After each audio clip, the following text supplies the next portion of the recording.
সবাইকে নমস্কার জানিয়ে প্রিয় দর্শক, আজকে ৭৩তম পর্বে আপনাদের সম্মুখে আমরা চলে আসছি তারাতীর্থ টিভি চ্যানেলের মাধ্যমে। সেই আশ্রমাঙ্গিনা এবং আমরা আজকের ৭৩তম পর্ব হলেও শ্রদ্ধেয় তারা গোসাইয়ের পরবর্তী অভিষেক হিসাবে তারই পুত্র অন্তিম খেপা তার উপর দায়িত্ব দেওয়া হয়েছে।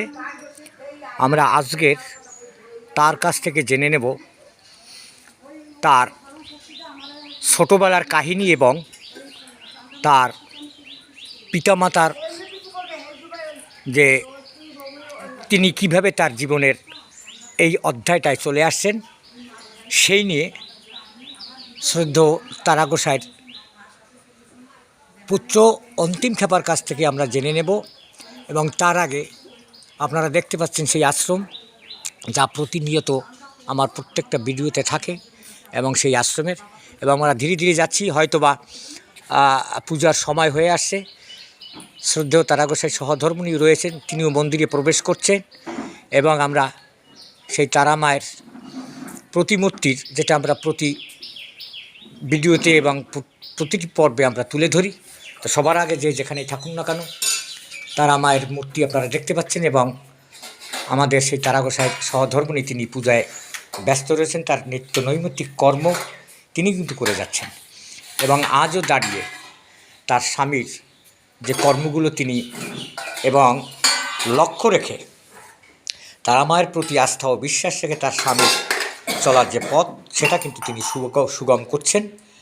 এবং যেভাবে প্রসাদান্ন এবং তারা মায়ের প্রতি তার একনিষ্ঠ ভক্তি, মনে হয় যেন সে এই সংসারটাই, তারা মার পরিবারটাই তিনি আগলে রেখেছে এবং তারা মাও তাকে আগলে রেখেছে। মনে হচ্ছে যেন আমরা পরিবার ভিত্তিক যেভাবে খেটে বসি, সেই মা তারার সঙ্গে যারা আছেন তাদেরকে কিন্তু সেইভাবে তিনি সুসজ্জিতভাবে থালায় সাজিয়ে তিনি কিন্তু তার ভোগ রাগের ব্যবস্থা তিনি করতে যাচ্ছেন। তো আপনারা দেখলেন, আমরা চলে যাব ধীরে ধীরে তারা গোসাইয়ের অভিষেক এবং তার জ্যেষ্ঠ পুত্র অন্তিম খেপার কাছে। আপনারা দেখতে পাচ্ছেন পর্দায় ভেসে আসছে শ্রদ্ধেয় তারা খেপার জ্যেষ্ঠ পুত্র অন্তিম খেপা এবং তার সহধর্মিণী রয়েছে পাশে। আমরা তার কাছে যাব, আমরা তার কাছে যাচ্ছি এবং আমরা আজকের দর্শকদের উপহার দিতে চাচ্ছি যে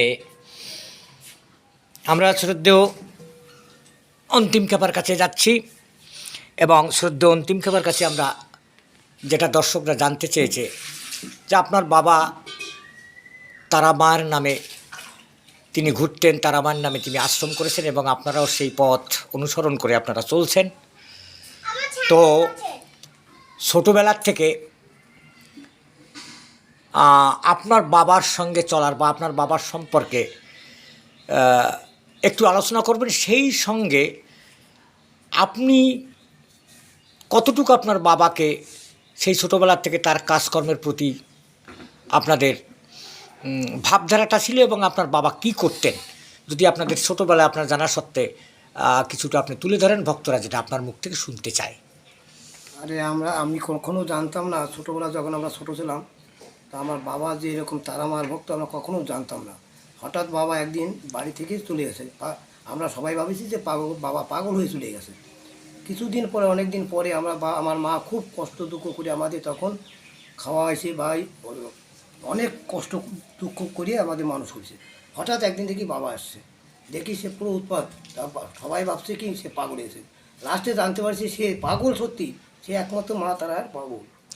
তাই আমরা সেখান থেকেই সবাই আমরা মা তারার সন্তান। সেই তারা গোসাইয়ের কথার অনুরোধে আমরা এখন সবাই মিলে, আমরা সব ফ্যামিলি সবাই মিলে আমরা তারা মা ছাড়া আমরা কিছু চিনি না। সেই তারা গোসাইয়ের আমি শ্রেষ্ঠ পুত্র।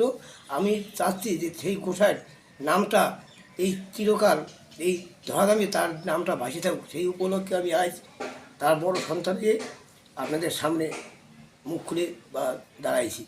আচ্ছা, আমি যেটা আরও কিছু যে এই যে ছোটোবেলায় যে আপনার বাবা তো সংসারেরও কাজকাম করতে শুনেছি, সে নাকি সংসারের সমস্ত কাজকর্ম করতেন এবং তিনি তারা আমার পাশাপাশিও তিনি অনেক সময় কিষাণ দিতেন বা অনেক জায়গা ইয়ে করতেন, মানে সংসারের জন্য পুত্র পরিজনও, যদিও তিনি পাগল হয়ে ছুটেছে, কিন্তু পাগল হয়ে ছোটার পর তারা মায়ের সান্নিধ্য পাওয়ার পরও আপনাদেরকেও তৈরি করার জন্য সে অনেক কাজকর্ম সংসারের জন্য সে করেছে। এটা কতটুকু? উনি আমাদের মানে আমাদের তো যেরকম সেরকম আমাদের সংসারও ঠিক মতো চালাইছে, বা মা তারা সাধনাও ঠিক মতো করেছে। সে আমরা নিজের সন্তানকে বুঝতে পারিনি যে তার ভিতরে যে এত কিছু ছিল। আজ দেখেন সে যখন যাবে চলে, কেউ বলতে পারে যে আমি অমুক সময় চলে যাবো, অমুকভাবে যাব? সে দিন তারিখ সব বলে কয়ে সেইভাবে সে গেছে।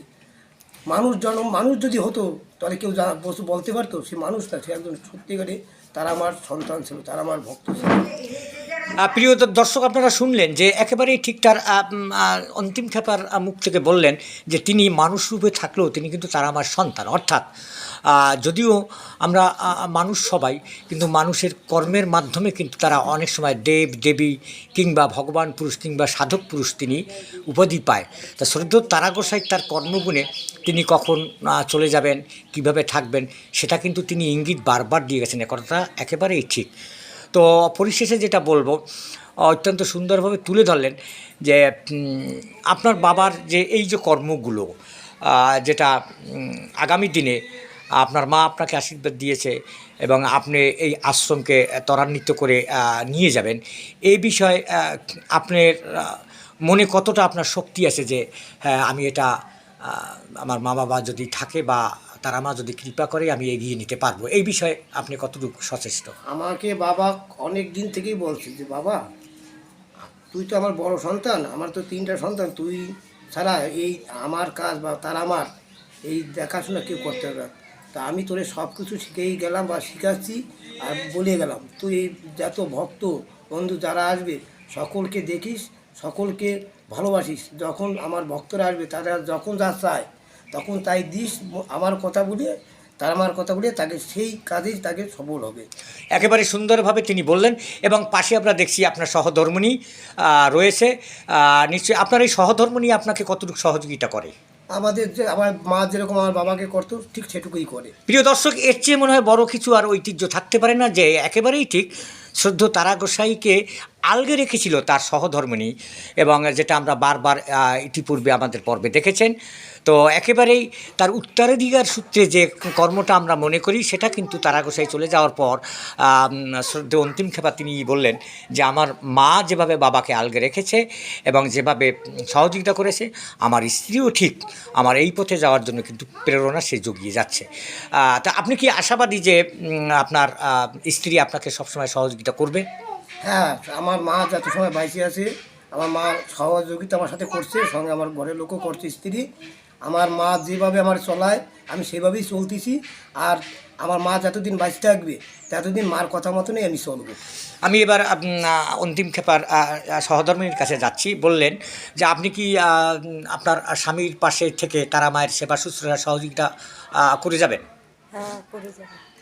হ্যাঁ, প্রিয় দর্শক, আপনারা শুনলেন তাহলে আজকের আমাদের ৭৩তম পর্বের এক ঐতিহ্যময়, যেটা আপনারা অপেক্ষায় ছিলেন যে শ্রদ্ধেয় তারা গোসাই তিনি চলে গেছে, কিন্তু আসলে চলে যায়নি। তার সমস্ত কর্ম প্রতিভা তার স্ত্রী রয়েছে এবং তার স্ত্রীই কিন্তু আপনাদের সম্মুখে অভিষেক করে দিয়েছে এই অন্তিম খেপাকে, এবং অন্তিম খেপার সহধর্মিনীর মুখ থেকেও আজকের কথাটা শুনলেন।